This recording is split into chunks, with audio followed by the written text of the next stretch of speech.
આ ડુંગળી ઝીણી ઝીણી કાપી નાખી છે, પછી એને છૂંદી નાખીશું મસ્ત રીતે. આ ભાત સાથે ખાવામાં બહુ મસ્ત લાગે છે. જો મેં આટલી છૂંદેલી છે. ટામેટું પણ છૂંદી કાઢ્યું છે. પછી આ છે સિંગદાણા, આ છે ધાણા, લસણ ને લીલા મરચાં એ પણ જોડે નાખ્યા છે. હવે આ છૂંદી લીધું છે અને હવે આની અંદર નાખીશું થોડી હિંગ, થોડું ધાણા જીરું અને મરચું. જો લીલું તીખું હોય તો તમે લાલ મરચું ઓછું નાખી શકો છો અને ઓછું નાખવું હોય તો ઓછું બી. આ છે લાલ મરચું, તો સ્પાઈસી સારું લાગે એટલે.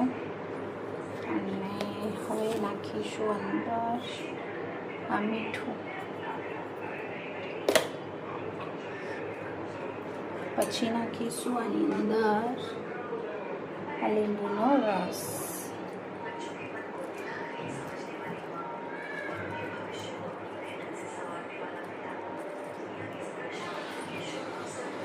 લીંબુ નાખી દીધું છે અને હવે આને મિક્સ કરી દેવાનું છે મસ્ત રીતે. આપણે તેલ મૂકી દીધું છે.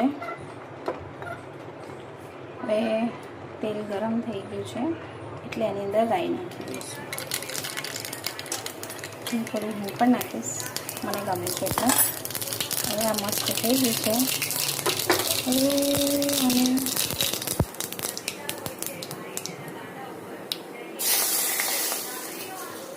મસ્ત તેલ નાખી દેવાનું, પછી આને મિક્સ કરી દેવાનું છે.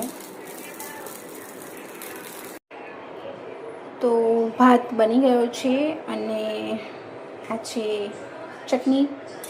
તો ભાત એકદમ ગરમ છે, ધુમાડો નીકળે છે.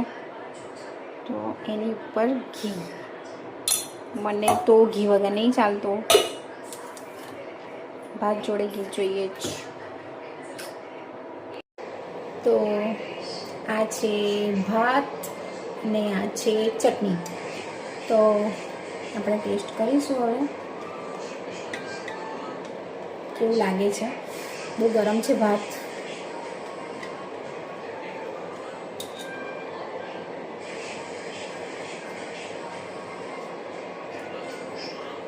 બહુ મસ્ત છે, તમે પણ ટ્રાય કરજો, બહુ મસ્ત.